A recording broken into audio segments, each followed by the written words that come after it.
नमस्कार, जय श्री राम। मित्रों, अगर आप हमेशा बीमार रहते हैं, आपके शरीर से बीमारी जाने का नाम नहीं ले रही है, तो आप हमारे द्वारा बताए गए इस उपाय को एक बार अवश्य करें। अगर आपके परिवार में किसी भी प्रकार की बीमारी है तो इस उपाय को कर सकते हैं।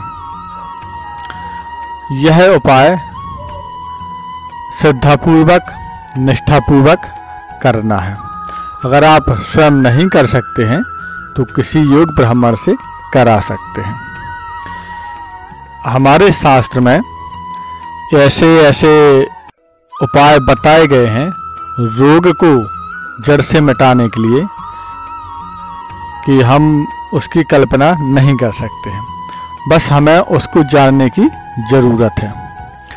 गोस्वामी तुलसीदास जी ने बहुत से ग्रंथ लिखे हैं और जितने भी ग्रंथ लिखे हैं वह उन्होंने बहुत सोच समझ कर लिखे हैं।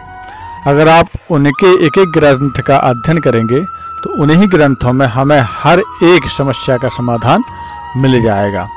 उसी ग्रंथ में से उन्होंने एक ग्रंथ लिखा था हनुमान बाहुक। वो ग्रंथ तो नहीं है कि ग्रंथ से बढ़कर है।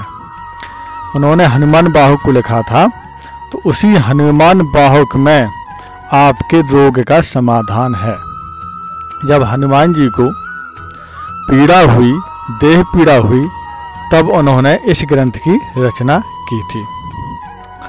तो अगर आपके शरीर में किसी भी प्रकार का रोग है, असाध्य रोग है, वह रोग मिटने का नाम नहीं ले रहा है, चाहे वो कैंसर का रोग हो, चाहे लकवा का रोग हो, चाहे किडनी का रोग हो, चाहे आँख का रोग हो, चाहे सिर दर्द हो, किसी भी प्रकार का रोग हो आपको या फिर आपके परिवार में किसी भी सदस्य को रोग हो, व्यक्ति कोमा में हो, तब भी आप हनुमान बाहुक के उपाय से जो व्यक्ति कोमा में है उसको कोमा से बाहर ला सकते हैं। बस आप निष्ठापूर्वक, श्रद्धापूर्वक इस पाठ को करिए या फिर किसी से कराइए। हमारे पास भी ऐसे कई कॉल्स आते हैं और हमसे जानकारी लेते हैं कि कैसा अनुष्ठान कराएं जिससे व्यक्ति की बीमारियां दूर हो सकती हैं या फिर बीमारी दूर हो जाए। वैसे तो महामृत्युंजय भी रोग के लिए कारगर होता है, नीलकंठ स्तोत्र भी रोग के लिए सटीक रामबाण है, बजरंग बाण के पाठ कराने से भी रोग ठीक होते हैं, शत्रु परास्त होते हैं बजरंग बाण से।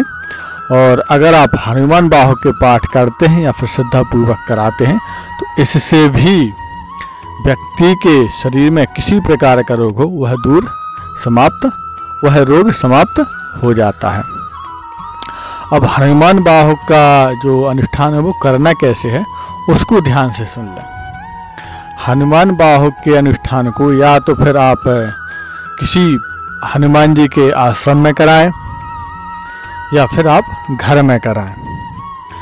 अगर आप हनुमान जी का अनुष्ठान घर में कराते हैं तो घर में जब तक अनुष्ठान चले तब तक लहसुन प्याज का सेवन नहीं होना चाहिए, शुद्धता से रहना चाहिए। इसके अलावा जो अनुष्ठान करवा रहे हैं और जो ब्राह्मण अनुष्ठान कर रहे हैं वह ब्रह्मचर्य का पालन करेंगे, लहसुन प्याज का सेवन नहीं करेंगे। यजमान और ब्राह्मण जमीन पर शयन करेंगे और शुद्धता से रहेंगे। शौच क्रिया करने के बाद स्नान करेंगे। नया जनेऊ ब्राह्मण और यजमान धारण करेंगे।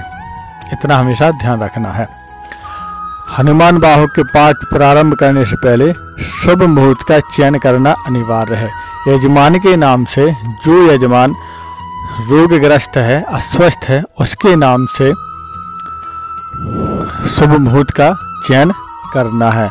अगर यजमान बैठने में असमर्थ है, वह स्वस्थ नहीं है, तो उसके प्रतिनिधि में किसी और को भी बैठाया जा सकता है, तो उसके नाम का मुहूर्त का चयन करना है, शुभ मुहूर्त का चयन करना है। यह अनुष्ठान 11 दिन तक चलेगा। हनुमान बाहु का जो अनुष्ठान है वह 11 दिन तक चलेगा। एक दिन में हनुमान बाहु के 21 पाठ करना है।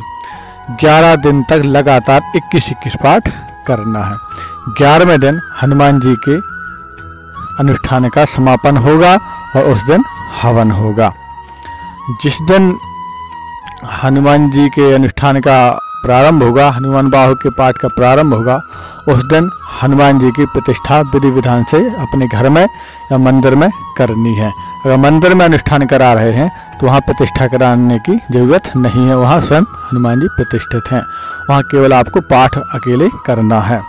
अगर आप घर में अनुष्ठान करा रहे हैं तो आपको घर में गौरी गणेश, सप्तघटमात्रा, खोड़स मातृका, कलश, नवग्रह, योगिनी, वास्तु, क्षेत्रपाल, सर्वतोभद्र इत्यादि पीठों का निर्माण करना है।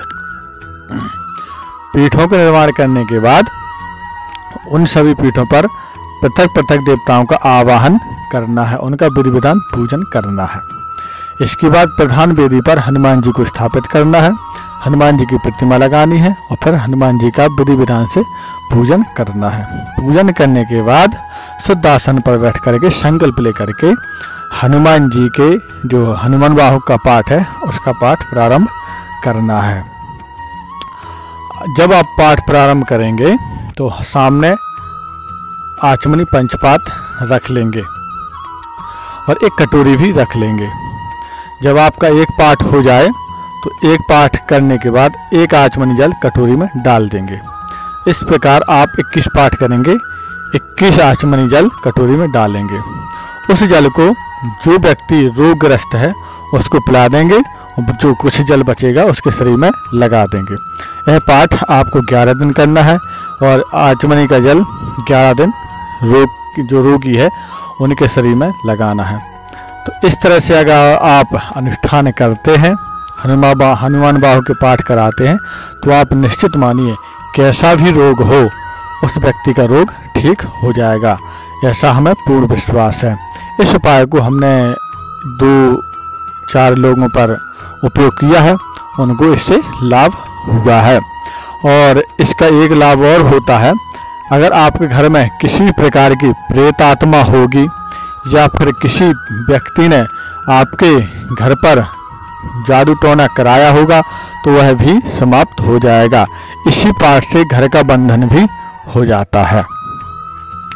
तो मित्रों, आप हनुमान बाहु के पाठ करवाइए या फिर स्वयं करिए तो आपको निश्चित ही लाभ होगा। अगर आपके परिवार में कोई भी व्यक्ति अस्वस्थ है, परेशान है, तो आप हनुमान बाहु के पाठ से लाभ ले सकते हैं। हमारे ग्रंथों में बहुत अच्छी चीज़ें हैं, लेकिन हमें उनको पढ़ने की ज़रूरत है, समझने की ज़रूरत है। आप कुछ ना करें, अगर आप हनुमान चालीसा का 11 बार दिन में पाठ ही करते रहें तब भी आपकी सभी समस्याएं दूर हो जाएंगी। लेकिन पाठ करें श्रद्धापूर्वक और निष्ठापूर्वक। अगर आप पाठ कराना चाहते हैं या फिर अपने घर का वास्तु ठीक करवाना चाहते हैं, घर को दिखवाना चाहते हैं कि आपके घर में किसी प्रकार का जादू टोना है या फिर नहीं है, तो जो स्क्रीन पर नंबर दिखाई दे रहा है आप इस नंबर पर संपर्क कर सकते हैं। आप अपनी कुंडली का विश्लेषण करवाना चाहते हैं, किसी प्रकार का यज्ञ अनुष्ठान कराना चाहते हैं, तब भी आप हमसे संपर्क कर सकते हैं।